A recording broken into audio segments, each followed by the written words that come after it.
hovercraft rides on a cushion of air. This enables the craft to travel both over land and sea.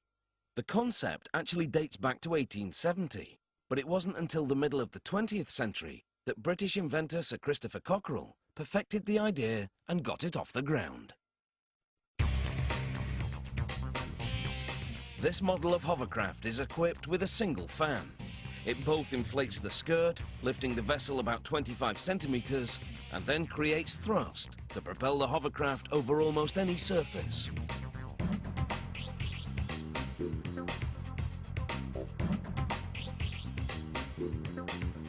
Production begins with a hull made of lightweight polyethylene. The fabricator installs aluminium skids on the bottom to protect the hull during landings on rough surfaces.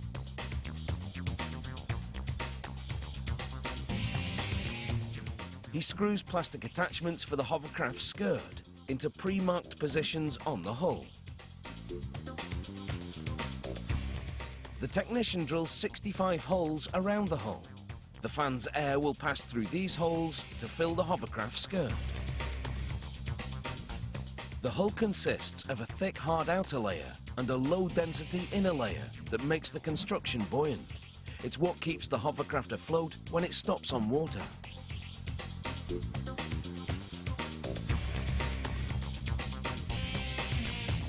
The crew now fastens the seat base and console in the front of the hull.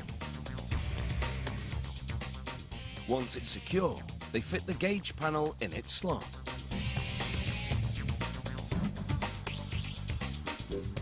The team then moves to the back of the hull to install the drive belt, pulley, and the main drive frame.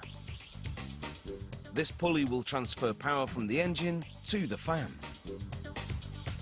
Once they confirm everything moves freely, they assemble the fan to the main drive frame with high-tension bolts.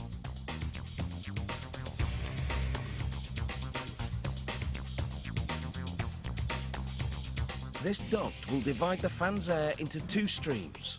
One stream will be directed under the craft to provide lift.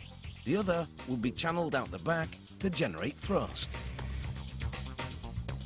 They now return to the cockpit to attach the handlebars to a steering mechanism.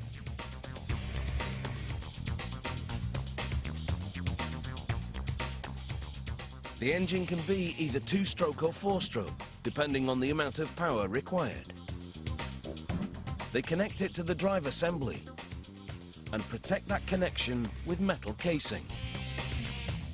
Once the engine has been bolted into place, they equip it with a radiator, an air filter, and the exhaust system. They then connect the fuel tank to the engine and cover the engine with a polyethylene housing to keep it dry. They install seating, including a rear bench that can accommodate 3 people. Then the installer attaches 2 rudders to the fan duct.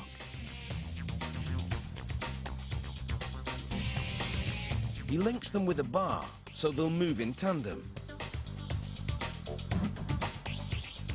These steering parts are made of marine-grade steel to prevent them rusting.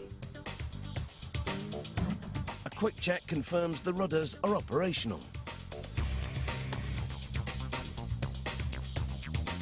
The hovercraft skirt is made of the same material used on shoe soles, sturdy polyurethane nylon. They assemble the skirt to the hull in 65 different pieces. The worker loops each segment over a side bumper and secures it with a steel clip. He then attaches the bottom of each skirt piece to the hooks on the hull. He uses plastic cable ties for this job, and there's a good reason. If the skirt becomes snagged on something, these ties will break and free that section. Then other parts of the skirt will balloon out to fill the breach and maintain the air cushion.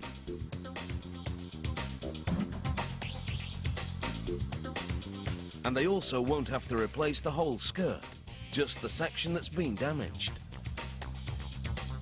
After a final inspection, they take this hovercraft for a test spin. They check the steering and overall performance and enjoy gliding on air. And just like its power plant, he looks like he is a really big fan. Can I have a go?